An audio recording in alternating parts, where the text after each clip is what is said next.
Spooky story time. My husband, the skeptic. So my husband is such a skeptic when it comes to all things paranormal. To this day, he's kind of still that way. And when we were dating, I would always tell him the things that I used to see at my mom's house. I was always talking about all the possible ghosts that were there. And of course, he never believed me. But one night, we were at my house.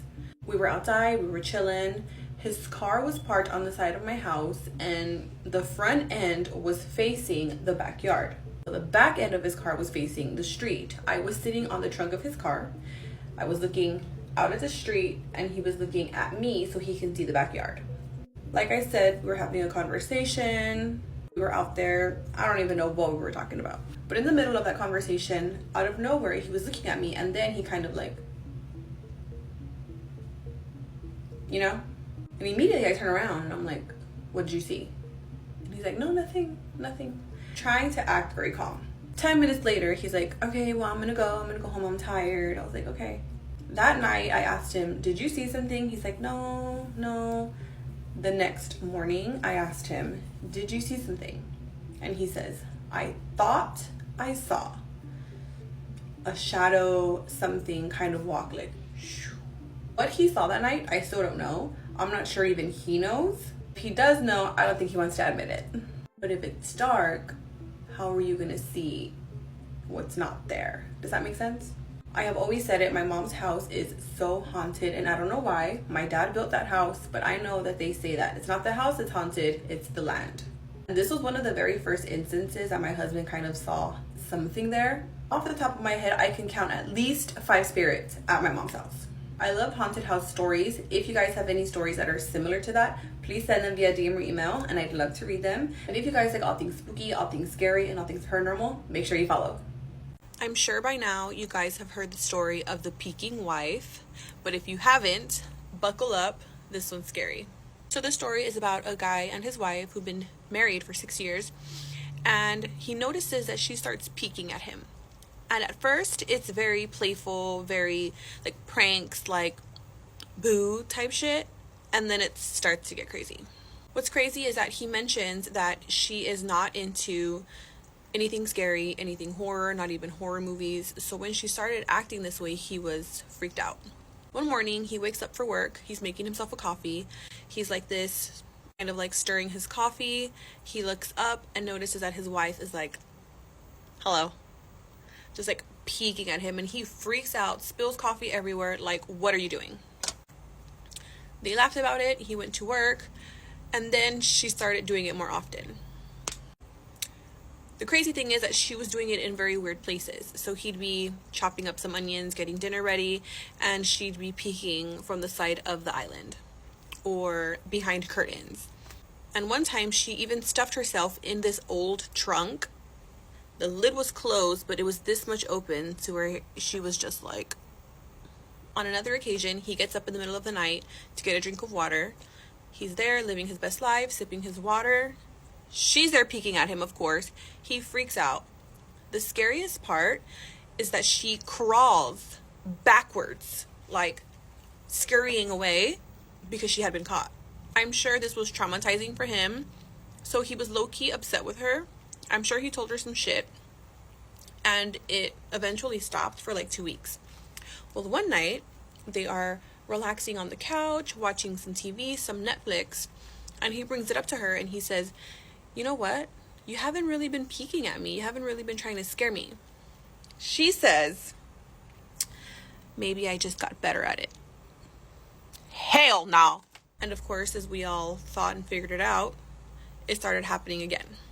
The only thing is that now it's not like pranky. She's not joking about it anymore. She's not laughing. She gets caught and then she's like, just walks away. Like, so weird. So one night he's in the shower, living his best life, taking a bath. He's washing his hair, shampoo's in his face and everything. So he's washing his hair, he's rinsing it, and he hears a noise. He rinses his face, opens his eyes, and his wife is right there peeking. Scares him, of course, through the shower curtain. Her face, her hair, everything is drenched, and she's just like, no. Of course, he yells at her and he's like, can you get the fuck out? Like, really? Grow up.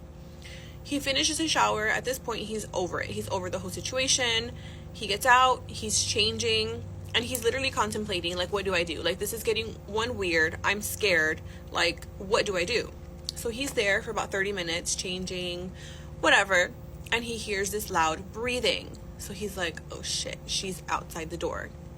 So he's actually very scared and wants to look under the door to see, but he's scared that if he looks under there, she's gonna be peeking. Like, he finally gathers some courage and is just gonna open the door and say, you need to chill the fuck out.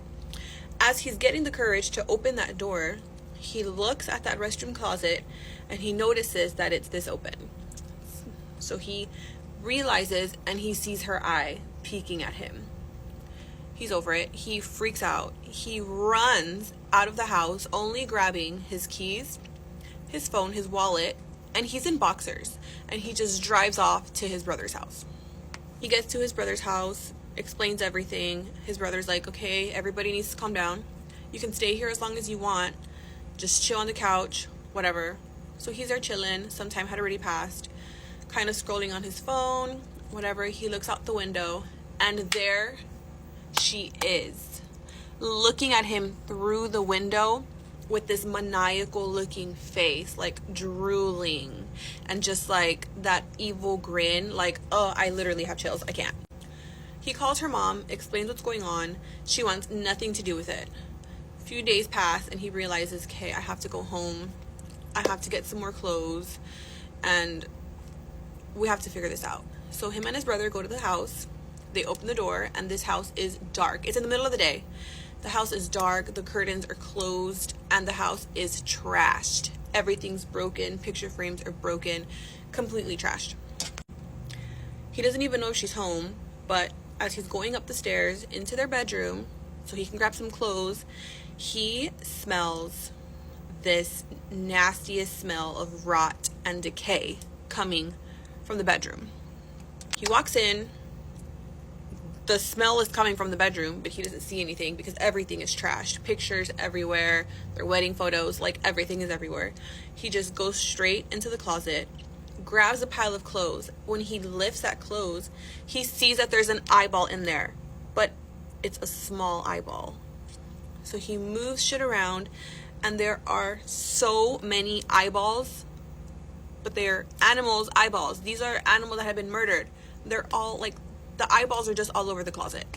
His brother standing in the doorway, he starts freaking out. Like, okay, we gotta go. Like, you were not lying. This shit is scary. As he's trying to, like, get his brother to calm down, he hears that nasty and exciting breath. He looks under the bed, and there she is, peeking at him. He's kind of, like, telling his brother, stay there. Don't come any closer. Go get some help. Because his wife is under there and she's like excited and she's holding onto glass and it's cutting her hands. Like, there's blood everywhere. Because that's his wife and I'm sure he still loves her, he's trying to help her up. Like, honey, what is going on? Like, let's go get you some help. Let's call 911. Tries to help her out from under the bed and she stabs him with that piece of glass. That was his definite breaking point. He ended up ending the whole thing, getting a divorce, and unfortunately she ended up in a psychiatric hospital. I don't know what happened. He doesn't even know what happened. I guess one day she just lost it. But imagine having a seemingly normal marriage and then something starting as a joke completely derailing into this. This is scary. He dealt with a lot because I would have been out of this motherfucker in 2.5.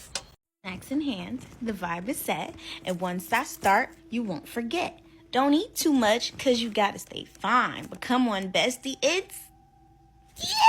Hey, bestie, I missed you. Ignore the Vaseline on my eyes. I'm really trying to get these lashes off. I think they melted. They did not look like this. I got my snacks, so you know what time it is. So, for the sake of the story, let's call this dude Grayson. Ooh, I need some for my lips. So, for the sake of the story, let's call this guy Grayson. Now, Grayson is one of my silent guy watchers. Shout out to y'all. Most of my watchers are girls, but I fuck with y'all too. Wait, so he's a silent watcher. He loves my content. And this just happened to him last week, and he was like, yo, I gotta tell Blizzy. And this story's from New York. So Grayson lives in Brooklyn. Shout out to Brooklyn. If I have any followers that live in Brooklyn, holla at your girl. You know, invite me some places. Wait, so y'all know how we just had that big ass snowstorm? Snow is like super ridiculous. Y'all know. So he's fucking with this Jamaican shorty, right? And shorty seemed to like her. I mean, like him way more than he likes her. Mind you, like she ran up on him, all that. He likes her too. Like he's attracted to her, but he just... Listen. Wait, so right before the snowstorm, he had tried to like distance himself from shorty because he like, I fuck with you, but like, you know, like I don't want no relationships like you. Like I'm chilling. So he started to distance himself or whatever. So then they announced the snowstorm, and shorty calls him like, yo, you want to be snowed in together? And he like, nah, I'm cool. Like I'm chilling. He like, are you sure? Like I'm getting a hotel. I'm gonna get some food. Like what hotel you want? Like, you know? And you know, Grayson being... I call him Grayson, right? Grayson being the easy man that he is, he like, I'm gonna pull up. So boom, they get a hotel and they get snowed in together. She did get, like, she booked the hotel for like 2 nights. She did bring groceries, like she cooked and all that. So it was actually a pretty good time. He had a good time. Until the last night that they're supposed to spend at the hotel. Sleeping together, you know, they do what they do. And they go to sleep. And so he wakes up in the middle of the night, just thirsty. So he gets up, looks at his phone, 3 a.m. He don't really think too much of it, but he watches me, so he like, that was like a mental note. He goes, he gets some water, and he come back to the room. And as he's laying down, he just starts smelling something. Now, y'all should know, Grayson's nose, he has the nose of a freaking wolf. Things that he smells, other people don't smell. So it's this slight little smell that's just like bothering his nose. And he's like, what is that smell? Like, where's it coming from? Starts like scanning the room with his nose, like, what is that smell? And it feels like every time he's close to it, it goes away, but he's so close to it. Ultimately, he decided, I'm gonna just go back to bed, but the smell just keeps bothering him. So he's like standing in the room, literally like this. He's standing in the room. This is how he explained it to me. He sent a voice message. Standing in the room, he's like, yo, what the hell is that smell? Like, that's just stressing me out. And then he feels something greasy in the back of his head. And he looks at his hand and it's greasy. But also, his hand is smelling like that smell. So he goes like, that's the smell I've been smelling. So he rubs the back of his head again. And it's in the back of his head. He's like, what the fuck is that? And it's oily. He started looking on the bed like, what is on the bed that got this oil? Like, and so he started checking her too. Only for him to realize she has a cross in the back of her head with said oil. Now again, he watches me. So his heart drops. He knows that shorty is Jamaican. Shorty had expressed spiritual stuff before, but he never really like she never said nothing crazy. But she's definitely into spiritual stuff, but he ain't think that she was like into witchcrafty stuff. You know what I mean? So he pauses for a second. And the first thing he thinks about is, I definitely got to tell Blizzy about this. And he realized at that moment, like, I'm not messing with you. Like, yeah, okay. I'm easy. You got me. I came here. So you're right. That's my fault. But I don't have to keep doing it. So he packs his stuff. He don't even say nothing to her. Like, he packs his stuff and he leaves the hotel in the middle of the night. No explanation. He don't want nothing. Also blocked her off of everything. I know what you're thinking. You're probably like, well, maybe she anointed him. But why you anointed him in the back of his head? You could have just did it on his forehead. You know what I mean? And that's the same thought process he had. Again, he watches me. And I'm glad that y'all be watching me. Y'all be knowing. So far, he says everything's good. She's been trying to reach out, to him, though. She's pissed. Because I guess it looks like he just hid it and just left her in the hotel by herself in the middle of the night. After she done paid for the hotel and all that. Oh, she's definitely very upset. Now, he's terrified. He's scared of what that means. Like, what did she do to him? Fortunately, I don't really give out help on the internet. Like, I don't, for legal reasons. Unless it's, like, through my ebook. Or, like, a video that I make about it. But I don't personally, like, tell people what to... You know what I mean? Like, I don't want to be responsible for nothing. So, y'all let him know in the comments. Talk to him. What you think it is. Me personally, I really do think that she did do something, and I think that he should definitely go he should pray. Or he can get my ebook. Grayson, you've been following me. Why didn't you think about that? Just get my ebook and you'll be fine. Okay? You do, and you do it. Make sure you send that story too. So I'm dropping a new song on Valentine's Day. Same song, but 2 different genres, dancehall and compa. Like, what artists do y'all know drop the same song in 2 different genres? Come on. Well, make sure y'all are following me on Instagram for all the music updates and stuff. And thank you for your support. I love you so much, bestie. I really do. I do. Okay, I'm going to stop being mushy. Bye. I love you. Can we show them the older homestead? Yeah, let's go. As you know. No, it's not. No, it's not.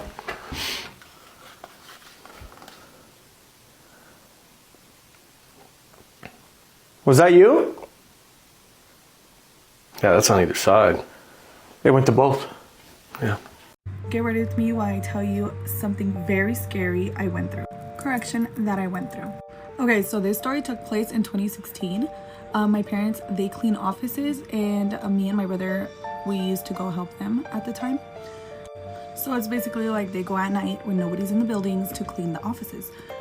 So I don't want to say exactly where this was, but this building was pretty big. It was a 2-story building, and we would usually separate. So it would be my mom and dad, and then me and my brother. So there was this one specific time where there were some construction workers, and they had to go at night too, so nobody's at the building. So me and my brother, we were in an office, and sometimes the bucket where we throw the trash in gets really full. So I would tell my brother, can you go throw the trash, so I could start taking more trash out because it didn't fit anymore. So I noticed my brother was taking a little longer than he should have, and I was like, okay, let me just leave. So I was like, let me just leave. I'm already done with this office, so let me see where he's at. So this is where it gets really freaking creepy. By that time I get to the hallway, my mom and dad and my brother are there, and my brother is telling them that he ran into a construction worker. My brother starts telling my dad how the construction worker stopped him and asked him if he's ever heard noises in the building or if he's ever seen anything. My brother then tells him, yeah, we do hear things sometimes, but we just like ignore it, or we just don't pay much attention to it. Although there were times we did hear things and we got scared.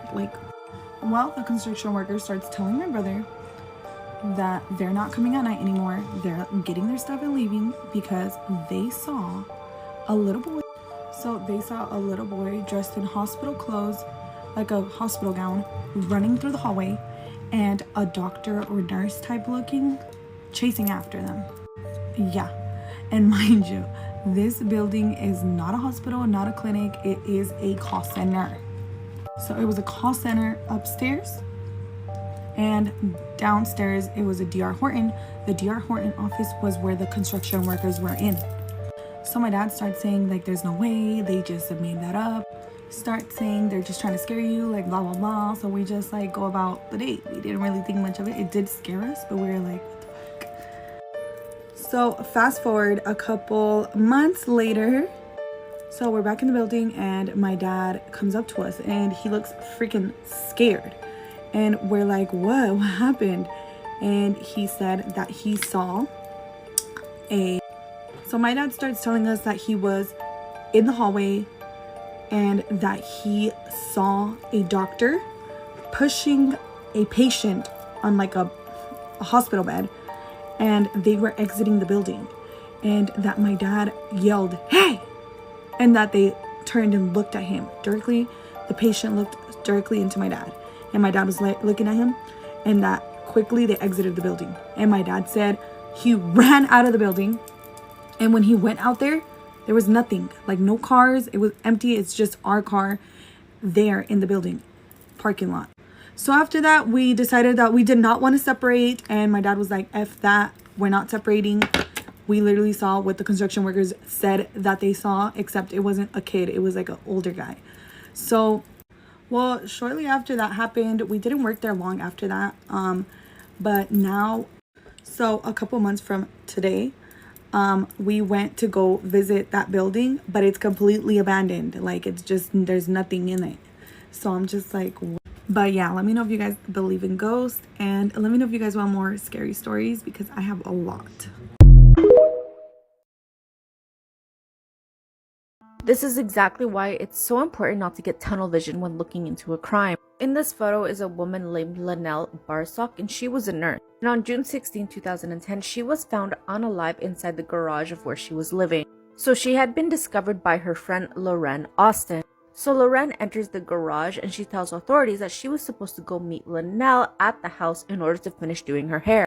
But when she entered the house, she immediately slipped and took a look at the floor to see what was on there. That's when she noticed a strange dark red liquid, and as she followed the trail, that's when she discovered Linnell's body. She said that she had basically discovered Linnell lying face up with a plastic bag covering her head. When police got to the crime scene, they discovered a few other things that didn't quite make sense. For example, they had discovered that Linnell's car was left with the trunk open, and inside they discovered bloody bedsheets. It was very obvious to them that whoever had done this had attempted to put Linnell into the car, but kind of just gave up in the middle of it.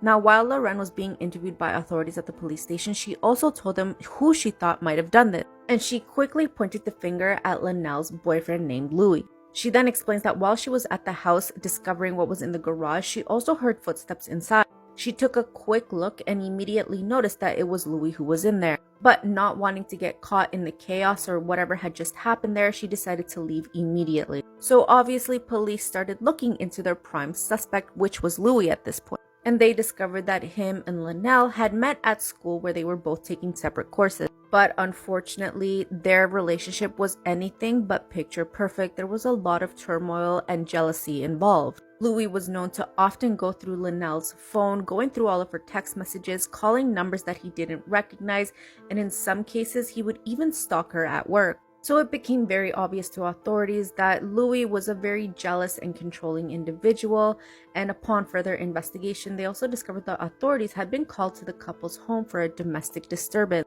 And then on top of all of this, according to Linnell's own mother, she told authorities that she had attempted to break up with Louis just 1 month before she passed away. Obviously, this guy did not take this very well, and he had gotten into his car and followed her. And surprisingly, he pursued her so aggressively that day that he ended up running her off the road. So as the investigation and the interviews continued, Lorraine told authorities that her and Linnell had been best friends for about 10 years, and earlier that morning they had made plans for them to do each other's hair. When she got to the home that morning, everything was fine, and Louis even said that he was going to take his car to a repair shop. But Louis ended up finding out that Linnell was having a secret relationship with a guy named Ike. So when he returned back to the house around 11:30 a.m., obviously a very big fight broke up between the couple. Linnell didn't want to stay in the house anymore, so she decided to take Lorraine with her to a local shop to go get some more beauty products. And again, in a jealous-fueled rage, Louis decided to follow the two women and confronted Linnell one more time. Here is where he demanded that she hand over the secret cell phone that she was using to communicate with Ike. At this point, this was enough to calm down Louis, so he left the two girls alone.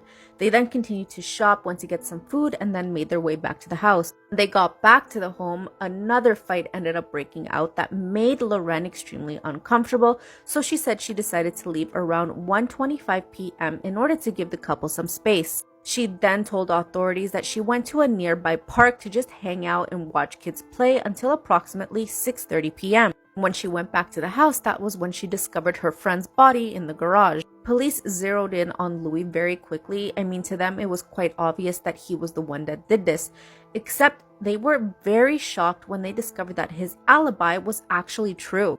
He had been caught on CCTV footage doing exactly what he had told authority, which was going to multiple car shops in order to get different parts. But this whole story just got more confusing for authorities because they had also discovered a breakup letter that Linnell had written to Louis. In the letter, Linnell apparently said that she was leaving Louis for Ike because he makes more money and that she had been sleeping with him for the past 4 months. This, if it were true, would have obviously given Louis plenty of motive to do this to Linnell.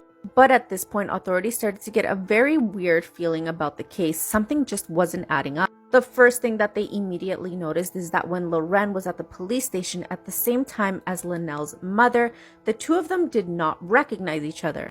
Now, according to the statement Lorraine had given authorities earlier on, her and Linnell had been childhood friends for about 10 years, so it was very odd to them that Linnell's own mother would not recognize her friend. They also said they found it very odd that she would just go outside and spend about 5 hours in the park under the sun in the heat doing nothing, waiting for the couple to stop arguing. They also ended up discovering 2 bullets that matched the exact weapon that was used to take Linnell's life inside of Lorraine's purse. not to mention the fingerprints and footprints found at the scene that ended up matching Loren. But what authorities really did not expect to discover is that Loren and Linnell had never been friends at all. In fact, the two women had only known each other for a few weeks. It would turn out that Linnell was actually bisexual and her and Loren had previously dated. But according to text messages that authorities would later discover, Linnell was just not that interested in Loren and had told her that although she did not see her as a romantic partner, she hoped that they would stay friends. It later became clear that Loren just did not take this well at all. And on that day when she was at Linnell's house doing her hair, she ended up shooting her in the back of the head. And although she did try to flee the country and head down to Belize, eventually she was caught, and in 2015 she was sentenced to serve 25 years in prison. What the fuck was that? Bro! What's going on around you? I don't know. I'm frozen. I am frozen. Did the window Sean. break? Snacks in hand, the vibe is set, and once I start, you won't forget. Don't eat too much, because you gotta stay fine. Become one bestie, it's story time. So, for the sake of this story, let's call this girl Jasmine. So, Jasmine's great-grandparents owned about 78 acres of land from the 1920s through 1960s. It stayed in the family, and it was just, passed down from generations to generations. And it ended up being passed down, of course, to Jasmine's grandparents. But here's the kicker. Back in the 1800s, before her family even owned that land, this lady was on that land, and her body was never recovered. And some people even said that her body was buried right on that land, and her spirit stayed and never left. So fast forward, Jasmine actually grew up on that land. She grew up with her mom and her grandparents, and for the most part, her childhood was pretty normal, except for the fact that whenever she was there, she would always see black shadowy figures around the house, around the land, but nobody really talked about it or stressed it. Everyone pretty much always goes on with their day whenever it happens. They treated it like it was normal. Anyways, there comes this one night. Jasmine's about 5 or 6 years old at the time. Her grandmother, let's call her Ruth. Her grandmother's there with her. She's sitting at the dining table, coloring her books. Miss Ruth is sitting right there too, watching TV. And as she's sitting there coloring her books, the TV turns off and then turns back on. And they both were kind of like, okay, weird, but whatever, it's back on. And about 30 seconds after that happens, the lights start flickering like crazy. And Miss Ruth is sitting there there must be a power surge. The TV just turned off and turned back on, and now the lights are flickering. What is going on? And as she's saying that, the light starts to flicker brighter and faster until the light bulb exploded. And shattered glass is now all over the floor. Still, they didn't panic because Miss Ruth is still thinking, yeah, we're having some electrical issue, right? But at this point, Jasmine is starting to really be scared because she's 5 at the time. And kids feel that kind of stuff, Miss Ruth basically tells her hey, don't worry about it. I'm going to go grab another light bulb. We're going to put it back and everything's going to be fine.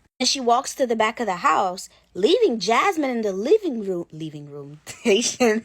Fucking Haitian. Wait, Jasmine is in the living room by herself, terrified. And as she's standing in the living room, one of those black shadowy figures she's been seeing appears again. Except it doesn't disappear. Usually it'll come and go, but this time it didn't disappear at all. Instead, it starts walking towards Jasmine. When Jasmine turned to look directly at it, it locked eyes with Jasmine and was just staring at her. So at this point, Miss Ruth comes back, and Jasmine is like, Grandma, the shadowy figure came and it's staring at me. Grandma, help. Miss Ruth is like, oh my God, you and your imagination, there's no shadowy figure staring at you, girl. You probably just need glasses. Jasmine is like, Grandma, it's over there. And Miss Ruth turns, ready to tell Jasmine, see, there's nobody there. Except that wasn't the case, because there was indeed somebody there. Grandma turns, and Grandma sees exactly what Jasmine is seeing. And now Grandma's terrified. She's frozen. Her whole face turned ghost white. And as soon as she made eye contact with that thing, the entire house started shaking. Now shit is getting real. Some scary movie type shit, y'all. The house started shaking. The glass case where, you know, all grandmas keep their fine chinas, it exploded. Chinas are flying out of that bitch. Everything is getting shattered. Shit is getting real. And Jasmine, poor baby, she's there terrified. And as she's watching this happen, she felt it. She felt it. She felt something behind her. Before she could even think that she feels something behind her, she started to float off the floor. I told y'all this was some scary movie type shit. She started floating off of the floor. All of a sudden, she couldn't breathe. She was being choked. She is off the floor, choking for a full like 20 to 30 seconds. Miss Ruth is watching this happen. And when the thing, whatever it is, decided they wanted to stop stop choking Jasmine, it dropped her, right? And Jasmine fell to the floor. So Miss Ruth ran over to Jasmine and looked at Jasmine's neck, and there were handprints all over her neck. Actually, no, there were 2 giant handprints over her neck. So immediately, Miss Ruth takes Jasmine, runs out the house, calls her daughter, Jasmine's mom, tell her, please come home immediately. I don't know what the hell is happening, but you need to come home. Mind you, the house is still shaking. Anyways, fast forward, Jasmine's mom comes, but the funny thing is, the moment she walks into the house, everything stops. All the shaking, the glass shattering, the things flying, it stops. Everything went dead silent. Safe to say, after that situation, Jasmine and I can't speak today. Jasmine and her mom moved out very shortly after. But Miss Ruth stayed in that house because she inherited it, you know? Unfortunately, what is happening? I'm not deleting none of them. Anyway, until the day that Miss Ruth ended up passing away, she was tormented a lot. She had night terrors every night. She'd wake up with bruises all over her body. She ended up in the hospital like many times from just exhaustion. Anyways, fast forward to now. Well, not now. Last spring, the family ended up selling the property because they just couldn't anymore. They did warn the new owners about everything that they went through, everything that happened. And guess what? Right now, the owners are dealing with the same things. They're experiencing the same things, if not worse. But at least they took that off their chest. Like, they don't got to deal with that anymore. Feel bad for the new owners, but, you know. Anyways, that's the story. Come catch me perform at Brooklyn Unity Fex. I'm just going to end the video.